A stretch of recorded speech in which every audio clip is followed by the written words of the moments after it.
Welcome everyone, it is Andrew here, and today I am checking out the brand new, just released Millennium Falcon Microfighter, number 75295 in the LEGO series. This little guy includes one minifigure, Han Solo of course, and it is just above 100 pieces, 101 to be exact. It pairs really well with the other new one, the 75298, which includes a Tauntaun and an AT-AT. Or an AT-AT, whatever you prefer to call it.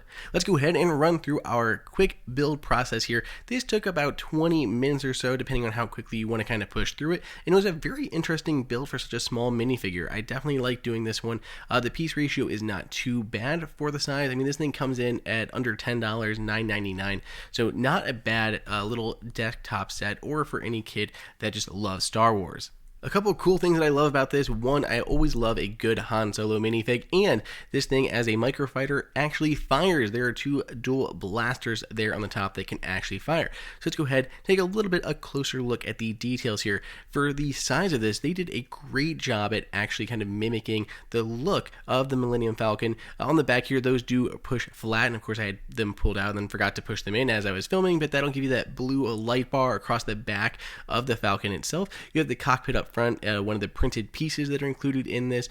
We have the dish on top, the cockpit there, and Han Solo can actually sit in this, which is a nice touch that on this microfighter he can actually sit right in there. If we look at Han just a little bit closer, I don't believe this is an exclusive minifig to this set. Of course, it'd be odd to kind of include a exclusive one here, but it does come with his own blaster, and his head is one of the adjustable ones, so you can choose how he's looking. Do you prefer that scowl, that grimace on his face, or do you want to see him kicking back and having a good time? You can turn his head around, put a smile on Han's face, kicking back in Mos Eisley Cantina or whatever it is he's doing that's giving him a better look on his face rather than grimacing. So you can choose how Han is portrayed with either a happy face or a more serious look.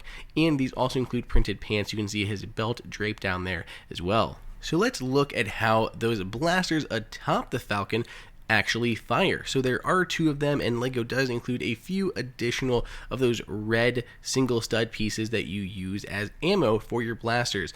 I think I got 4 or 5 of them total in the package because these do fire pretty darn far and it is very easy to lose them. But of course, any single stud piece like that will work in here. They simply slide into those two holes on the blasters atop the Falcon. Once they are pushed in, it kind of cocks it automatically. You just press that down and boom, it'll eject it out the front just with a lot more speed than when you're putting your fingers there in front of it. So it's pretty awesome. This thing actually can fire those blasters right from the top. These microfighter builds are pretty awesome, and I just love this version of the Falcon. If you guys want to grab one, the links are down below. These guys are already selling out, so if you want to grab one, pick it up now. Let me know what you guys think over on Twitter at Andrew_OSU.